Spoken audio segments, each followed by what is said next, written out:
So fast forward to this past election on Hillary's side. Yes, sir.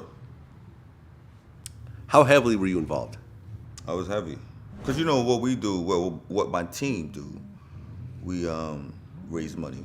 For the Obama campaign, my team and I, we were like the top fundraisers. Right, you donated $1.2 million. I donated $1 million myself to the super PAC, not to Obama. This is we gotta get that clear, you know. Yeah. So you know, by default, you know, my team went to Hillary team because you know, Barack obviously was supporting Hillary, and so we started off as to raise money, and we raised money for. First, we started to raise money for CGI, which is the Clinton Global Initiative. We raised a couple millions, and then naturally she went from there, and then she announced that she wants to take a stab at the presidency again. So we came on as one of the many, but one of the teams that was supposed to go raise money for her. Okay. Then, when my guy, I don't want to mention his name, but the top guy, who's my partner, he was talking to the campaign and said, look, my guy right here has some ideas. Because I saw a lot of things that were happening that I thought like, this ain't gonna work. This shit is all crazy. So, you know, I had a conversation with the top people at the campaign, and we were like, look, you gotta find a way to resonate with the millennials, with the hip hop generation, with the urban generation, because they're not feeling this right here. Right, because you helped get Hillary Clinton on the Breakfast Club. Yeah. Okay. Well, we mentioned the idea. I mean, she listen, Hillary Clinton doesn't need us to do anything, but we pointed out to her, you should probably go on the Breakfast Club because they want to hear from you. You know, because politicians are so way up in their bubble that this generation want to feel like, come reach out to us. So we first initiated that. And then the response was great. But you know, they're politicians. They still didn't know, because we had other ideas. For example, to sit down with you and have a conversation with the audience to at least address what her husband did in the 90s with the crime bill and how it affected black men, right? So you want black people to come and vote for you, which is fine. We rock with you, but you got to address some of the issues that we are concerned about. Right. So the politics was so crazy because at first, you know, I linked them up with Khaled, right? So, which was great. I was like, yo, Khaled's gonna give you that, you don't want us to win. You know, he gonna give you all of that, which is great. But you have to go full circle. Now we try to introduce them to you, Vlad, and say this is important now. Because this audience, even though it's a hip hop audience, but they have concerns. Right. You know what I'm saying? Yeah. So when I tell people that we almost got a Hillary Clinton interview, it's true. we almost had was one. there. I was fighting for it. I got emails. Yeah. You know, it just, she didn't think it was important. I don't know what it was. I can't say not her. Yeah. Her team. Because you got to remember, what people need to understand, she's here and she have layers and layers and layers and layers of people before it even gets to her. Now, with us, we were right here. I mean, we were damn near in her face. But obviously, you know, I can't go to Hillary and be like, yo, let me tell you something. You need to rock with my man DJ. I can't do that with her. I gotta go to that person right behind her and be like, yo, you need to go rock with Vlad. But it was all foreign to them. They didn't quite understand the importance of it. Yeah, I mean, we're still in new media. Doesn't matter if it was a new media or not. It's just that I think it was too heavy. They didn't understand. I don't think they understood the importance of it, right? And because in her mind, she's thinking she has to do, you know, there's a saying that goes, you have to understand the opponent that you're going to war with, right? Like, for example, up to 2000, this country, when we go to war, we had the the biggest machine, the most people, we spent the most money, so we could go to a country, blast them, missiles all over the place, great. The minute insurgents came in, you start talking about, the different terrorist group, it's a different war. Because now, they don't need the biggest machine. They're doing guerrilla warfare. So now you got to change your mindset. Right. So what she didn't understand is, this guy you're going against is not a conventional politician. If you was going against Jeb Bush and he was the nominee, you're good. You don't even need us. You great. Right, because Trump had Breitbart behind him. Who? Breitbart? Oh, Breitbart. Yeah. Trump had Breitbart behind him. Bigger than that.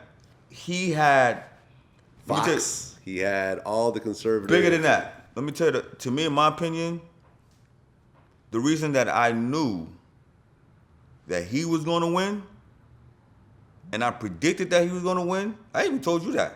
Right. Was because you have to understand the climate of what's happening around you. And it's a simple term that's called self-awareness. That's all it is. Culturally speaking, this was inevitable, and globally speaking, because we saw it happen everywhere else. Right, we're seeing it happen in France. Well, we saw it. Brexit. We saw it Brexit, but before that, we saw the spring, the Arab Spring. Yeah. We saw there was a protest in Iran that never happened since the revolution. We saw a protest in China, which is like impossible. You saw a protest in Hong Kong. You saw a guy with diapers on one. Whether you think Haiti's a joke or not, it still has formalities in real politician. And this guy with diapers that's right in your backyard, a popular guy, became president. So, and so to me, the arrogance of dismissal, yeah, that's Haiti. That's the Arab Spring. That's China. That's Iran. That can never happen here. That arrogance is what made them lose the election. Right, because you said, don't laugh at Donald Trump. Do not underestimate that, because you do not know how disenfranchised people can become. I mean, there's a silent majority out there. Yo, let me explain something. I remember when working on the campaign, because the whole thing about being a liberal is express how you feel. Be who you are. You have the right to go and vote for whoever you want to vote for. That's what liberals preach. The minute someone was like, oh, okay, I like that, I'm gonna go with this guy right here. They got trolled on media and they got vilified. So now what happened is everyone who really felt like, I'm not really feeling this over here, I'm gonna go over there, kept it to themselves.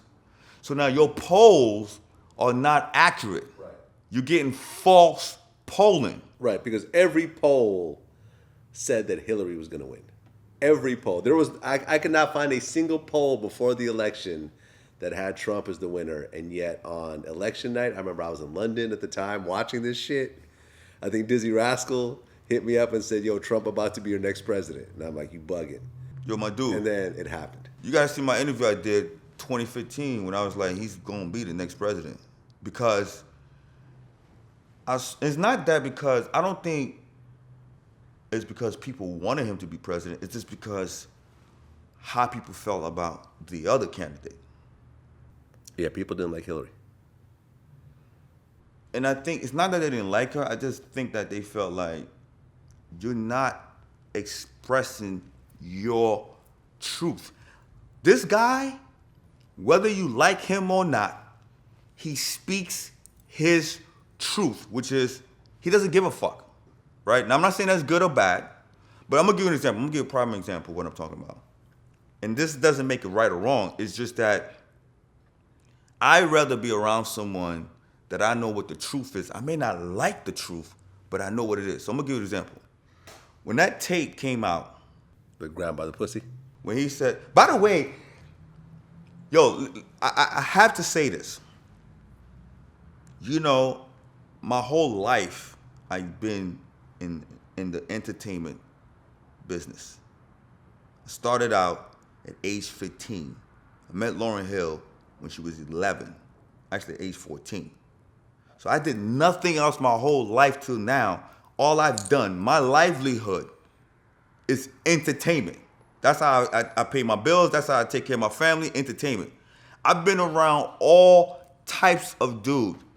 I've never in my life heard a dude say, I want to just grab her pussy, grab her by the pussy. I've never heard that. I've never heard that. Like, that's some hardcore shit.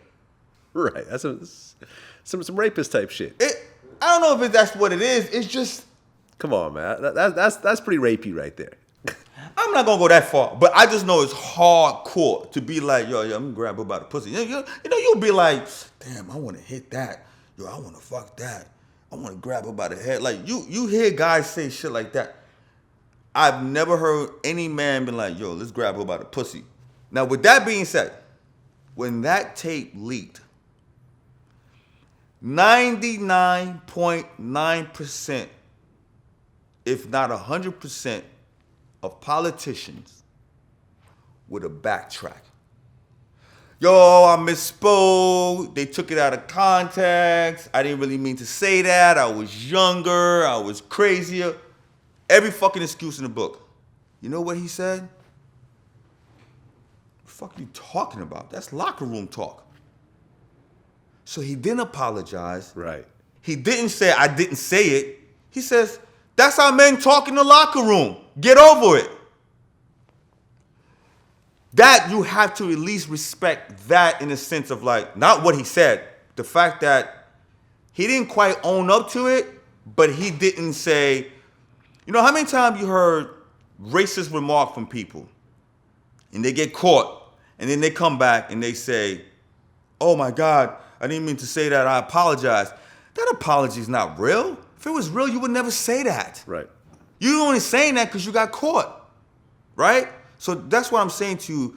That's his truth. It doesn't make it right, but it's his truth. And I think with Hillary, people wanted to hear, how do you really feel? Like, everything you've been through, we don't know how you feel. Right. She never talked about the Monica Lewinsky She never thing. talked about the Monica as a woman. Yeah. You telling me you were cool with it? Like, and if you are, tell us you are. Just tell us, you know what? Yeah, it hurt me, whatever, but I got over it. You get over it. Like, nothing. You know, Benghazi, she never really spoke about it. How do you feel about the crime bill your husband wrote during the 90s? Now, maybe he didn't understand what it was. I don't know. But they put millions of black men in prison for nothing. Meanwhile, you got other people doing crimes that's not even spending half the time that these black men are, right? So there was a lot of issues that people felt like she's not being real with us. And so that's why I felt and believe, even though, you know, look, I was on Team Hillary, obviously. And obviously I wanted her to win. Right. But I had to be honest with myself too. Right? How much money did you raise for her campaign? A couple of millions. It wasn't as much as Obama because this was a tougher election. Yeah. You know, people weren't as excited as they were for Obama. People weren't really willing to write checks. I had people sit here. I had to chase people for $200 checks. Rich people. Like, yo, money, you gonna FedEx me why don't you just charge it on your card? Man, it's all types of excuses, you know, to get money out of people because that's what I was doing, raising money.